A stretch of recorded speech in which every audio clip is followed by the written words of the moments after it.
Here's a turntable I just picked up. It's been a while since I found one of these at a thrift store. This is a Garrard model GT-25P. Got this at my local Savers for $15.50, $15.49.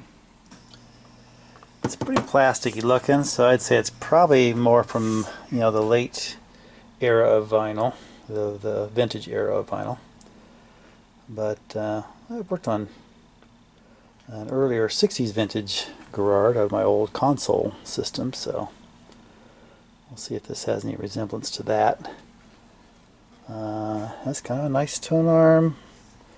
I looked at it at the store, and it does have a old Pickering vintage cartridge. I don't remember which one. And regular platter mat, and this type of double platter system. This platter is fairly heavy. I'll weigh that, but that's a good chunk of metal there. And it has this inner platter that's driven by a belt. We'll check that out. 2-speed, 33 and 45. AC input, and it has two sets of cords here. This looks like that's traditional RCA there with a grounding wire. But that's like a little, I don't know if it's a DEN type connector. And then over here, it's got some traditional RCA outputs. And these are from Radio Shack, so I'm not sure if this was just extension cords or if both of these are active. And there's another grounding post right there, or if this puts out different levels. I'll have to take a look underneath the cover. But it does have a nice, adjustable weight and anti-skid adjust cueing. And it looks like it's an automatic or semi-automatic. Let's power it up and find out.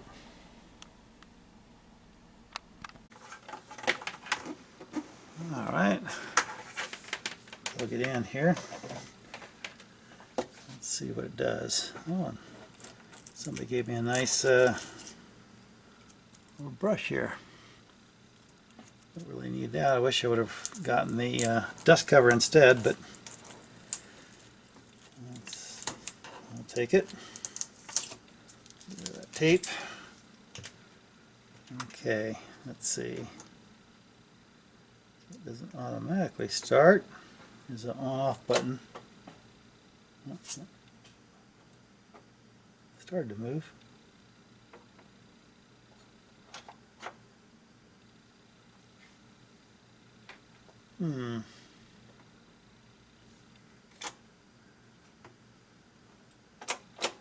Alright. No movement. Let's check the belt.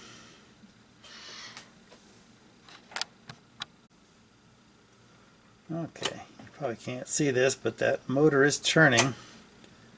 It's not turning the platter. Oh, I see. It's going into the automatic mode, and the belt doesn't have enough tension to operate the automatic mechanism.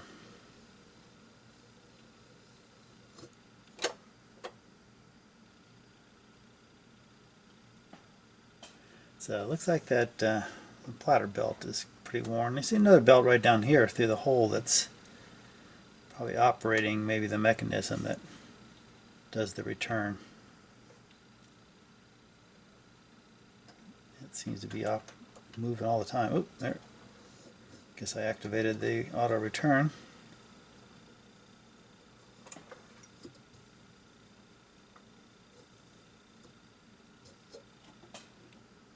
Okay, it stopped running now.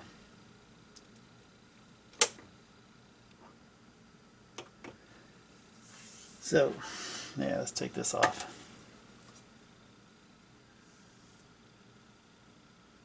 Check it out.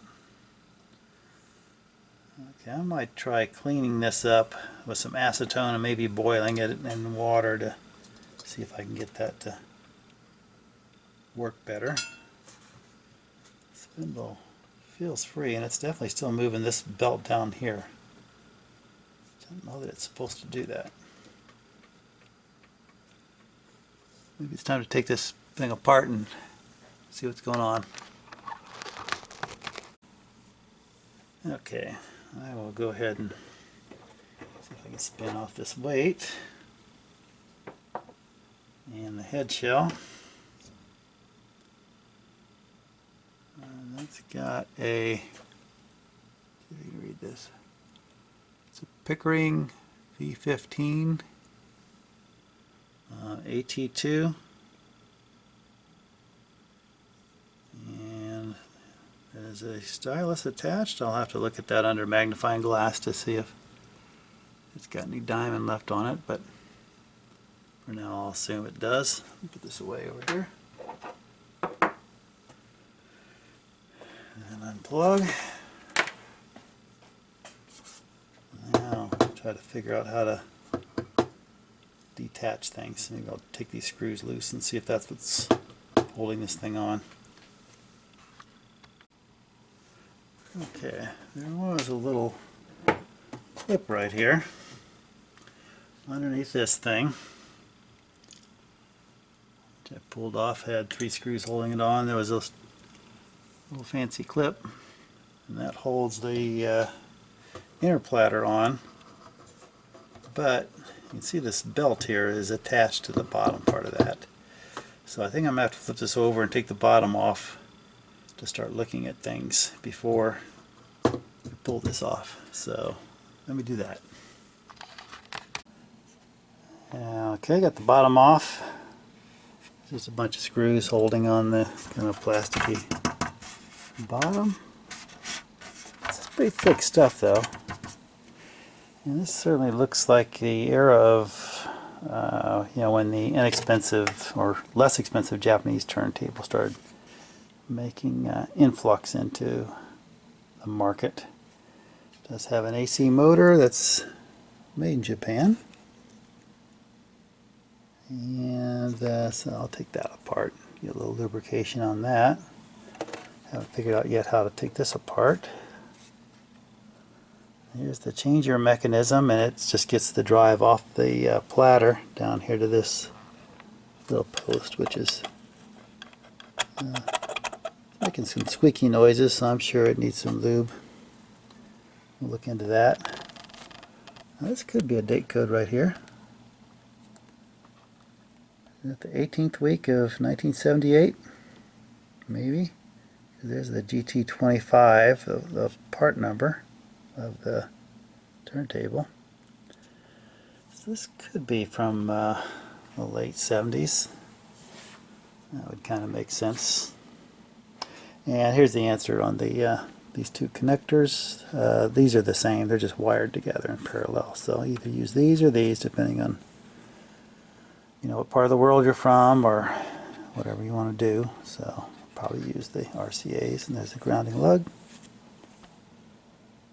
So, yes, first things first, I'm going to try to take this off and see if we can get the spindle lubricated.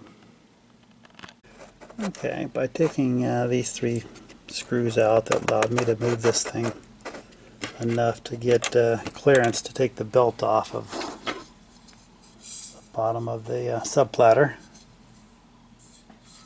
Now that seems to be a bit of an inverted platter well. Show you what I mean. This is pretty dry. You can see there's the little round ball bearing right there. That rides, the platter comes down. I guess this part of it maybe. I don't know. I'm not sure what that rides on because there's the platter. Interesting. Anyway, this thing seems really, really dry. I don't feel any real lubricant on it, so I'll clean that up and clean out this and re-lubricate it and put it back together. See if that makes it run any better. And we'll get the motor at the same time. Looking at the spindle, I'm not sure I like this. It looks like this thing just bottoms out on this little piece of plastic. It goes like that. And this goes on top of that there. When you turn it over, you got all the weight of the platter and the record and everything just riding on that little,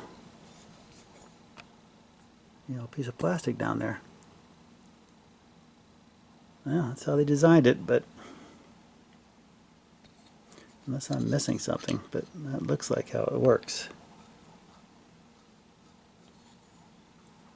Now let's keep going. I'll lubricate that, put it back together, and see if it goes any better. Alright, let's get that spindle lubricated up. I'm just going to put a little oil in here, and this is just 3-in-1 oil.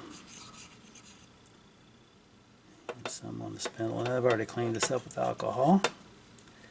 And then, I guess what I'll do is just put a little oil on the bottom here. That seems to be what it's riding on.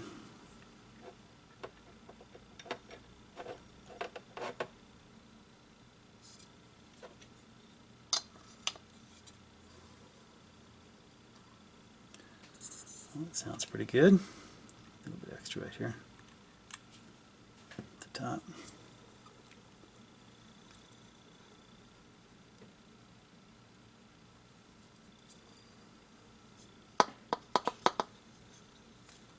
Yeah, I think that'll be okay. Now this little thing came out too. This is what that little belt rides on. It comes over here, and this is on a little spindle. So I'm going to lubricate that too.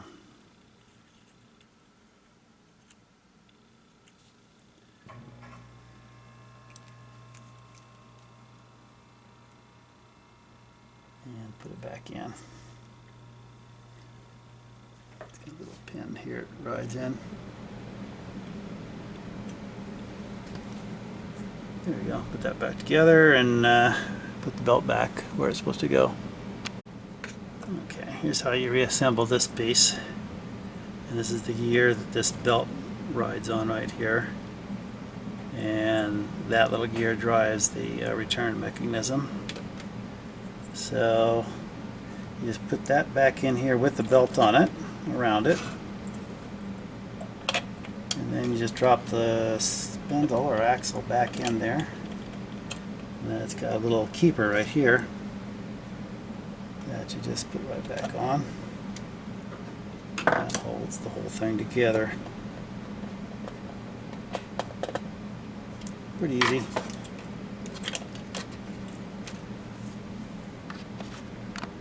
Okay, got that all back together. This part over here was a little fiddly to get it lined up right, but it's got the belt around it now, and the belt goes over here. And this, let me show you this thing here. If you loosen these bolts up, you can see this whole thing. Here's the pivot point right here. And this will pivot to tighten and loosen that belt. So I'm not sure how tight it's supposed to be. I'm going to get it reasonably tight. And tighten the screws down. It's not real tight, but tight enough that I think it'll turn that. Now, let's see.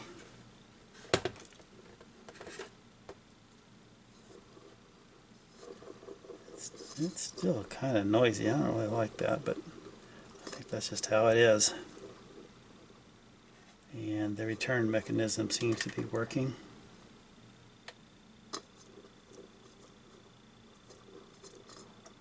Well, let's see, I'm not sure what sets it off. Let's do a reject. There it goes.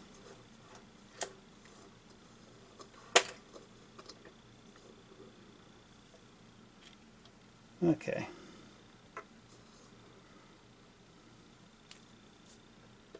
Now let's lubricate the motor a little bit and try to clean up that belt some. See if that makes this work better. Okay, pulled the screws off the motor and got the bottom cap off. And I think I have some special turntable lube around here somewhere. Or electric motor oil. That's what I was looking for. My 3-in-1 electric motor oil. So I will use that on this thing. Go ahead and fill the cap up here. I don't know if there's a fabric washer in there that'll absorb that or not.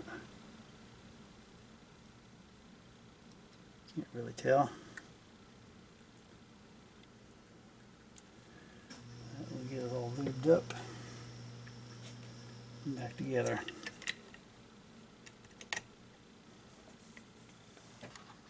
Now for the top bearing of that motor, I'm just going to try to reach in here and get a few drops on it right where it goes into the motor. That should be good.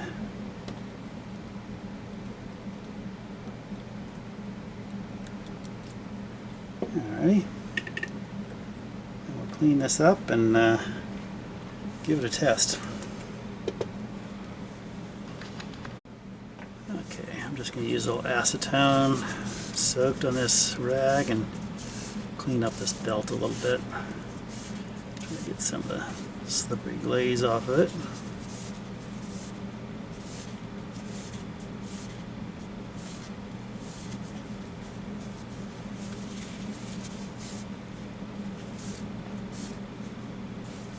Just pulling this through. So that looks like it's kind of done the job. Let's put it back on, see how it works.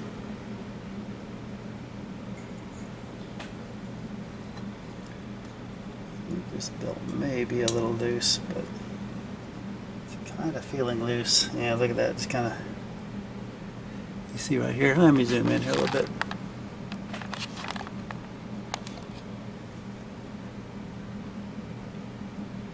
You can see how it's doesn't have really good tension. I have a feeling we'll need a new belt on this turntable, but let's plug it in and see if we can get it to work.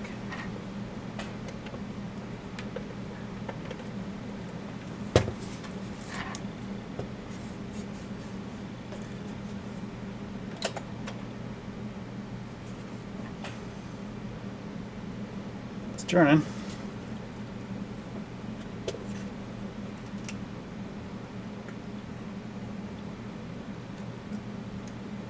Yeah, you see how it gets into the return mode. It's just the belt doesn't have enough torque to really operate the return mechanism.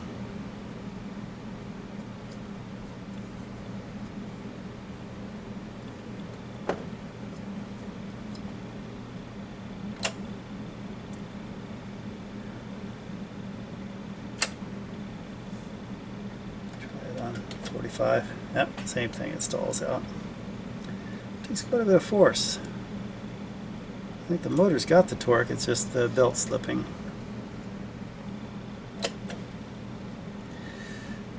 So, looks like it's time to order a belt to get this working 100%, but I'll try doing a sound test before I do that.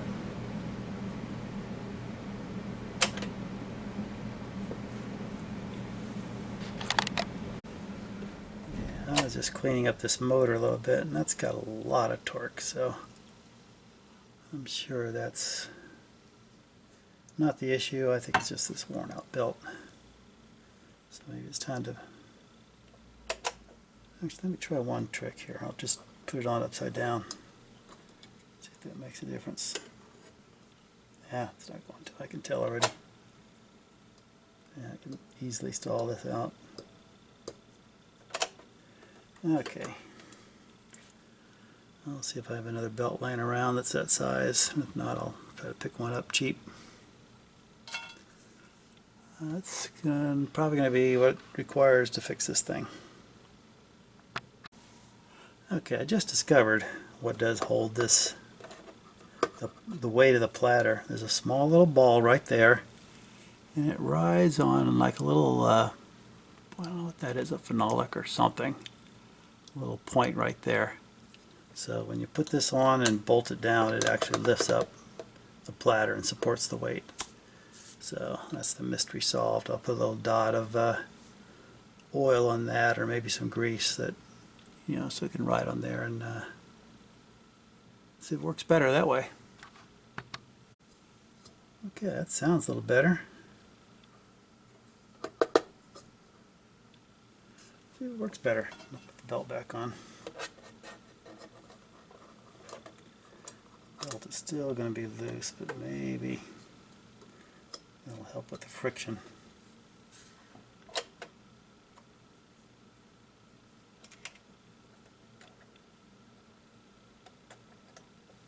Nope, still not doing it.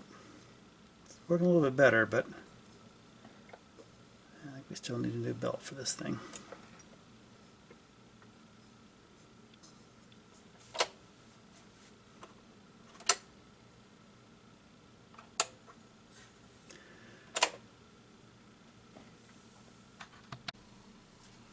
Alright, the Garrard GT-25P is back together.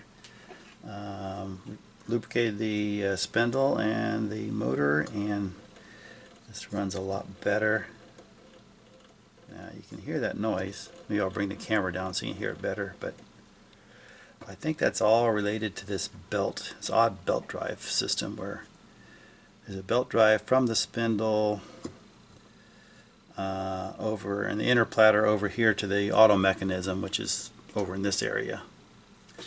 It's kind of a strange way to do it, but that's how they did it.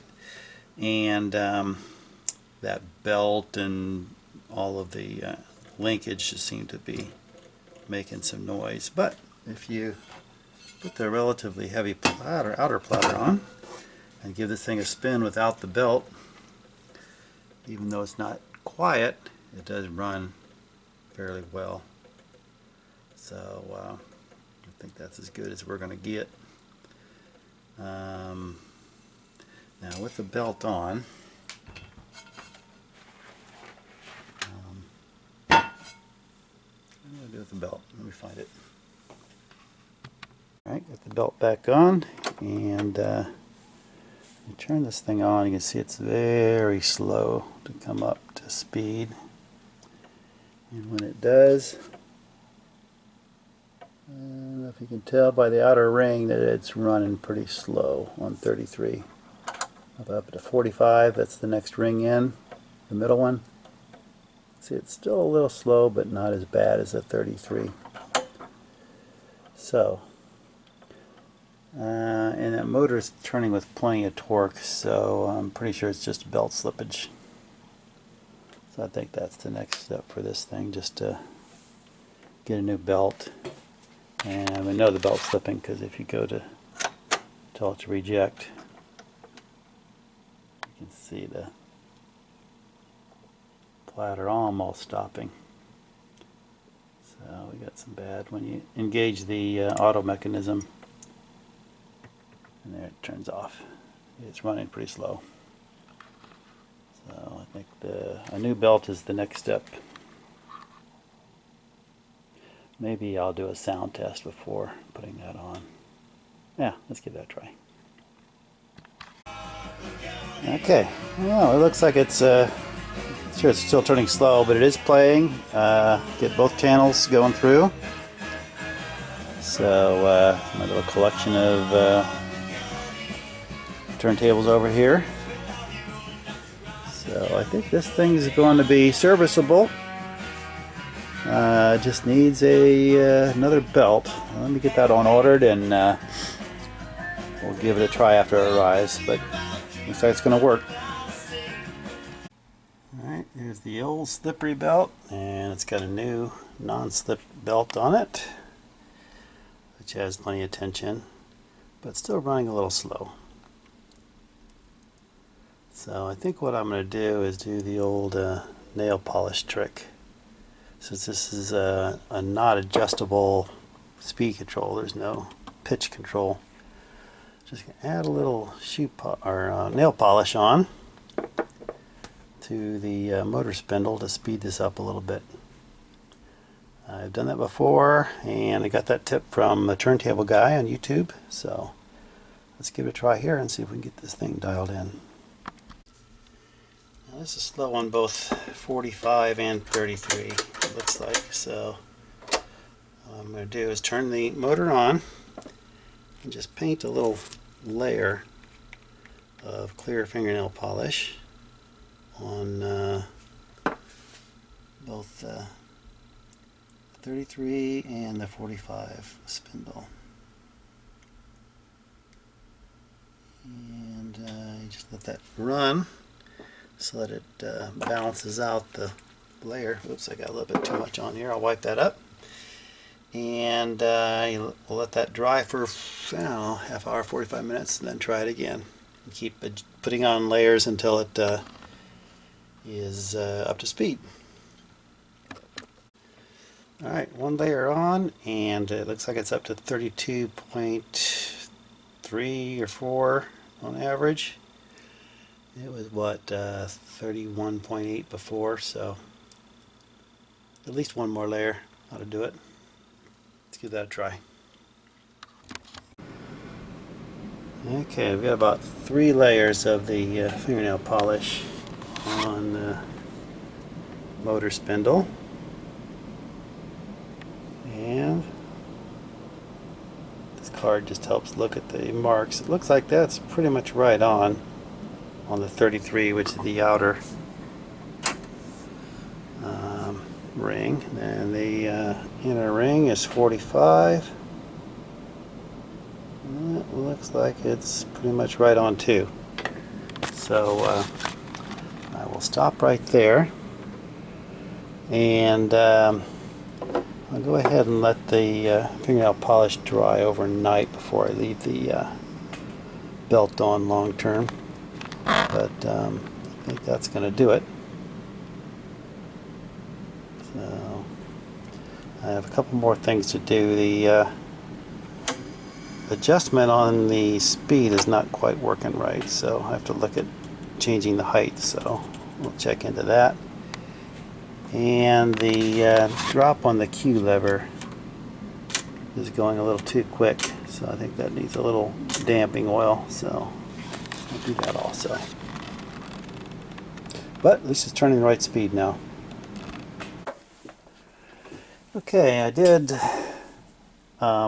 adjust the little lever under here. It's actually underneath the plinth there. You just have to take the bottom off, and there's a little screw on a little lever that you adjust up and down to adjust the 45 and 33 movement. So now if you turn that on